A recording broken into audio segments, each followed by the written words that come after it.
Every now and again, we partner with our friends over at MZ who are awesome enough to help us bring some great educational deliciousness for free for your faces. And if you don't know, MZ is a provider of online education with fantastic instructors and filmmakers like Philip Bloom. If you don't know who Philip Bloom is, what are you doing? He has been around for a long time doing some really incredible work. And today we have a chunk of his class to show you where he's talking about visual storytelling. Ready, set, learn. In this episode, we're going to concentrate on what we film. We will learn how we arrange the subject matter, in which case, right now, me, within the frame. All the various shots we use and the language we have developed to describe them. How lenses can affect the image and how light and contrast play a role. So what makes a great shot? What makes your work stand out over others? The subject matter is incredibly important, but to make a pleasing image, we have to look at how we construct that image in the frame. We've been creating artwork and telling stories visually since the dawn of man. Over that time, artists have perfected many techniques, and we still employ these techniques today. Framing or composition is as relevant in film as it is in paintings, illustration, or graphic design. Over the years, we have learned there are many ways we can arrange objects in the frame using shapes and alignments that is pleasing to us. We can also use composition and framing to guide the eye to what we want it to see or not see, help telling your story. There are many rules in filming, and when it comes to composition, the golden rule, the main rule, is the rule of thirds, and it's important to understand this so you know when and how you can break it. So with the rule of thirds, if you divide the frame into 3 segments, horizontally and vertically, by placing objects of interest in the intersecting points, we create an image that is pleasing to the eye. There are many books on the rule of thirds and how it applies to nature in much more detail, but just following this one simple rule can dramatically improve your shots. In a wide shot, we can create balance in the frame with how our subject matter relates to their surroundings. And when we're in a medium, we can place that person on the lines to make a pleasing frame. When we're in the close-up, by placing the eyes on the intersecting points helps draw our attention to them. The eyes, as they say, are the windows to the soul, and they automatically draw our attention to them. By placing them on the rule of thirds, we are helping to drive the viewer's attention that way. We can even sacrifice many other things by keeping the eyes on these intersecting points. We can chop off the top of somebody's head in the frame as long as the eyes are in focus. In fact, we can get away with quite a lot as long as the eyes are in focus on the intersecting points. Another interesting form of composition is using the central frame. By placing the subject matter solely in the center of the frame, we draw attention to it. Central framing is also really good to use in fast-paced editing and shots, as the eye doesn't have to travel around much to see what's important in that frame. Central framing also allows us to play with one of my personal favorite types of shots, a one-point perspective central framing, playing with leading lines and symmetry as used by Stanley Kubrick and Wes Anderson. It draws us into the frame and creates a faux three-dimensional feel. I've been using these more and more in my work. So what do I mean by leading lines? Well, leading lines are another concept of composition. It literally means using the lines in the frame to direct the viewer's eyes to where you want them to look.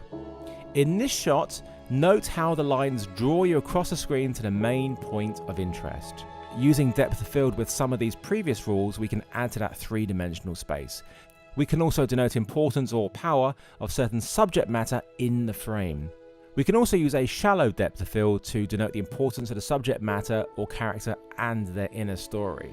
Filling the frame also denotes power. An extreme close-up like this lets you know how important the person is, while shrinking the subject matter in a wide, making them appear small, can also show how they're feeling or their worth to the scene. Contrast and light can also play a part. We are naturally pulled towards looking at brighter objects in the frame. A darkened frame with an eye light or spotted area will pull you right in. We can also create a frame within a frame. A doorway or window can frame the subject matter. Another compositional subject I'd like to talk about is lead space. If a character in the shot is looking to the left, then they should be placed on the right. This means they're looking into the empty space, making a more natural shot. Again, by understanding these rules means we can break them for effect. So we know the different rules of how to organise the subject matter in the frame. Now we're going to look at the different types of shots we regularly use and how they can help us with our storytelling. Eventually, composition will start becoming truly second nature to you. Whenever I'm out and about and looking at things, I actually see things as frames. It's become quite bad at times. I go to a restaurant, I sit down and I choose a table based upon, that's a nice background and frame for taking photos of the person I'm with. Watch TVs, watch movies, look at stuff online, read, experiment, find the style that you like. So this is a full frame sensor and I have a 10mm on. This is truly an extreme wide angle. And this is a wide angle, an 18mm on a full frame. It's not as crazy as the last one, and this is much more practical. This is used to really establish a shot. It gives a sense of space and the location that you're in. And this is what's called a full shot. It's called that because we can see full body, top to toe with a little bit of space, top and bottom. This is a medium long. As you can see, it is the knees and the head in frame. We don't go wider than this where we cut off the feet because that is really unnatural. This is the widest of our official medium shots. This is the cowboy shot. This is a frame so we can see, just by the crotch, we can see our guns. Not those, guns for cowboys, hence the name. It's not really something that I do much of. I haven't filmed many westerns, especially down here in Richmond Lock. But this is the cowboy. And this is our medium shot. This is a 50mm on a full frame sensor. This is what we see with our eyes. Our field of view, 50mm, very standard and beautiful shot. And this is our medium close-up, otherwise known as an MCU. And this is our nice shot we use very frequently for interviews and for dialogue scenes of our main characters. And this is our close-up. This is the tightest shots we do before we start cutting off the top of the head. This close-up is called the choker because it is just above Sarah's choker, cutting top of the head off and just below the chin. And this is our extreme close-up. This is as close as we get whilst keeping the mouth and the eyes in frame. This is used for getting that heightened connection with your character. It also is the one that's going to show the most flaws. Not that you have any flaws, Sarah. And this is our macro. This is about as extreme close-up as you're going to do. It's so close you can see me reflecting in Sarah's eye, and our depth of field is incredibly narrow.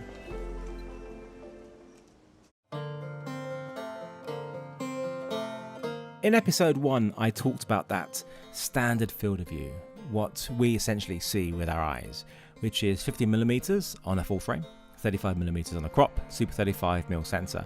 And whilst we can shoot so much with just a single lens, we want to get a close-up, we walk closer to the subject, and if we want to go wider, we walk back.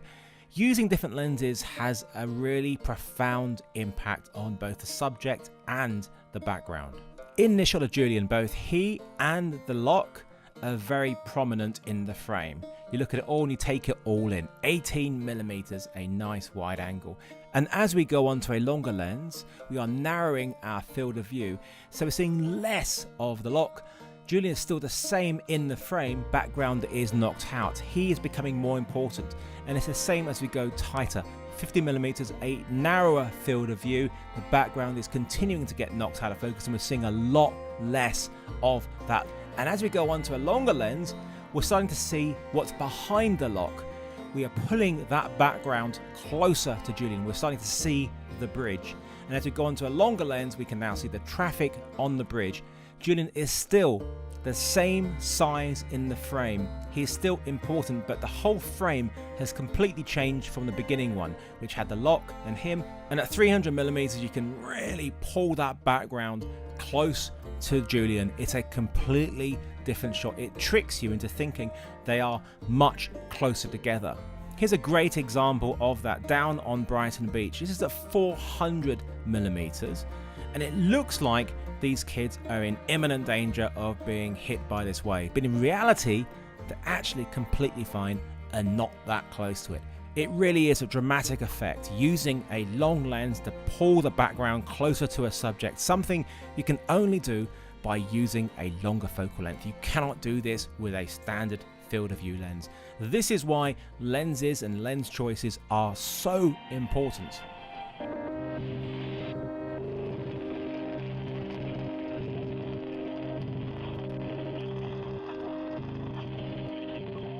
Your choice of lens will also affect how a person's face will appear. So we're filming Julian on various lenses, from a long telephoto to a super wide, and you'll see the changes in his face as we go wider and wider on our field of view. On the telephoto lenses, they do look very similar. He doesn't change that much, but his face is slightly broader and somewhat flatter. As I just explained in the previous section, you are seeing that change in the background as well. So there is a double effect on that, both to the subject matter and to the background.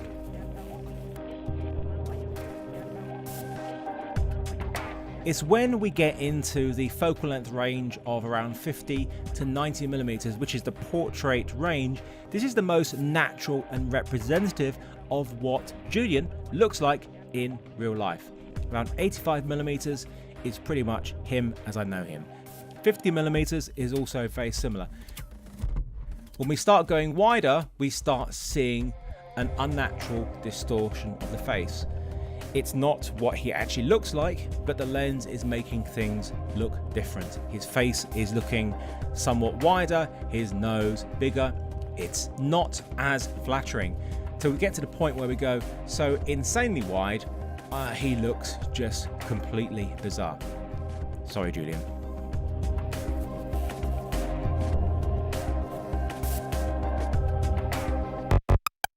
If you're a budding filmmaker, entrepreneur, or innovator, Domain.com is the place to go when that next great idea hits you. When you buy a domain name from Domain.com, you're taking the first steps in creating an identity and vision for your brand or idea. And the world's top two premier, most recognized domain name extensions are .com and .net, which means those are the ones that are going to help you build your brand and expand your presence online the best. And of course, they're hooking you up with 25% off when you use the coupon code FilmRiot at Domain.com's checkout. When you get your domain names, web hosting, and email, just use that coupon code. When you think domain names, think Domain.com.